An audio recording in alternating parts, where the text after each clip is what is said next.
Halo Bapak Ibu Saudara-saudaraku yang dikasihi oleh Tuhan Yesus Kristus.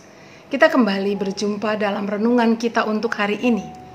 Kita akan merenungkan bagian firman Tuhan yang diambil dari Kisah Para Rasul pasal 3 ayat 1 sampai ayat 10. Kita berdoa terlebih dahulu sebelum kita membaca Alkitab dan merenungkannya. Mari.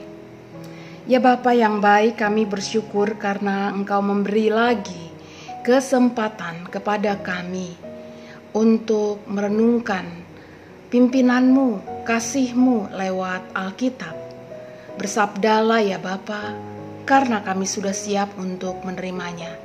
Di dalam nama Tuhan Yesus Kristus, Juru Selamat kami berdoa. Amin. Inilah firman Tuhan. Pada suatu hari menjelang waktu sembayang, yaitu pukul 3 petang, naiklah Petrus dan Yohanes ke bait Allah. Di situ ada seorang laki-laki yang lumpuh sejak lahirnya, sehingga ia harus diusung. Tiap-tiap hari, orang itu diletakkan dekat pintu gerbang bait Allah yang bernama Gerbang Indah, untuk meminta sedekah kepada orang yang masuk ke dalam bait Allah. Ketika orang itu melihat bahwa Petrus dan Yohanes hendak masuk ke bait Allah, ia meminta sedekah.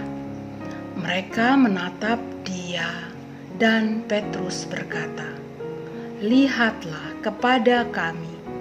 Lalu orang itu menatap mereka dengan harapan akan mendapat sesuatu dari mereka. Tetapi Petrus berkata, "Emas dan perak tidak ada padaku. Tetapi apa yang kupunyai, kuberikan kepadamu. Demi nama Yesus Kristus orang Nazaret itu, berjalanlah." Lalu ia memegang tangan kanan orang itu dan membantu dia berdiri. Seketika itu juga kuatlah kaki dan mata kaki orang itu. Ia melompat berdiri lalu berjalan kian kemari dan mengikuti mereka ke dalam bait Allah. Berjalan dan melompat-lompat serta memuji Allah. Seluruh rakyat itu melihat dia berjalan sambil memuji Allah. Lalu mereka mengenal dia sebagai orang yang biasanya duduk meminta sedekah di gerbang indah bait Allah. Sehingga mereka takjub dan tercengang tentang apa yang telah terjadi padanya. Demikianlah firman Tuhan. Berbahagialah kita yang suka memeliharanya dalam kehidupan kita sehari-hari. Bapak, Ibu, saudara-saudaraku dan anak-anak, jika saya bertanya kepada Bapak Ibu sekalian, berapa banyakkah keinginan kita yang tidak terkabul? Tentu kita akan menyebutkan banyaknya yang mungkin jadi juga tak terhingga. Dan belum lagi ditambah sakitnya karena tidak terkabulnya semua itu. Mirisnya adalah ketika kita semakin melihat keinginan dan rasa sakitnya, maka semakin kita menemukan lebih banyak lagi yang tak terkabul. Rasa sakitnya semakin besar. Lalu hidup kita dikuasai oleh rasa sakit. Yang menyedihkan pula, setelah dikuasai rasa sakit, kita seringkali malah salah menemukan penanggulangan dari rasa sakit itu. Maaf ya, menurut saya kebodohan seperti itu dapat menguasai siapa saja. Tidak dipengaruhi oleh umur, jabatan, atau pendidikan. Itu sebabnya dapat menimpa kita semua. Dalam kisah Alkitab di atas, kebodohan menimpa si buta. Ya, selama ini buta dan tak mengetahui sungguh apa yang dibutuhkan. Ia malah fokus pada harta, pada belas kasihan orang lain yang akan memberinya harta. Mungkin ia selalu mencari perhatian dengan berbagai macam cara agar mendapatkan harta. Kebutaannya dipakai sebagai alat mencari harta. Banyak juga ya pengemis yang demikian, yang berpura-pura menderita dan penderitaannya adalah make up untuk mendapatkan harta. Petrus dan Yohanes menghadapi pengemis seperti di atas.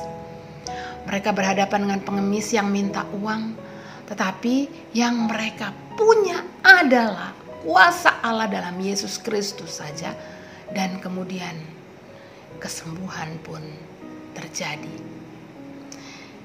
Kita sering bagai si buta. Kita sering mengabaikan kebesaran dan kuasa Allah yang telah kita terima dalam Kristus.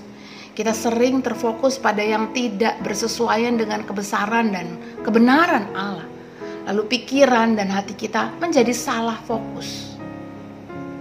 Bapak Ibu, inilah saatnya untuk kembali menghayati dan memegang teguh kebenaran, kebesaran, dan kuasa Allah yang telah kita terima dari Yesus Kristus.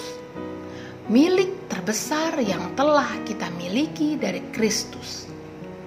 Inilah saatnya kita akan kembali fokus pada kuasa kasih-Nya yang melimpah, yang telah diberikan Tuhan Yesus kepada kita.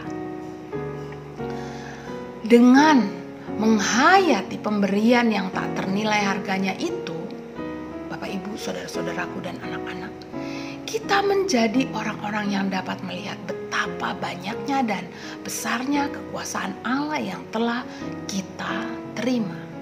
Kekuatan menanggung derita karena tidak lagi membiarkan diri dikuasai oleh penderitaan itu.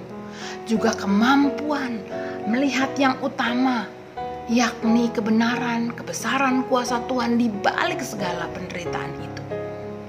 Bagi kita yang sungguh menghayati kuasa dan kebesaran Tuhan dalam hidup, itu malah mengubah kita menjadi alat di tangan Tuhan untuk menyebarkan kebenaran kuasa kasih Kristus. Saudara-saudaraku, Petrus dan Yohanes adalah contohnya. Mereka menjadi alat di tangan Tuhan untuk membuat orang lain merasakan kuasa kasih Tuhan. Inilah juga yang menjadi panggilan kita kini. Saat ini kita akan memilih terus untuk menghayati kasih dan besarnya Tuhan selalu dalam hidup kita. Apalagi pada masa seperti ini.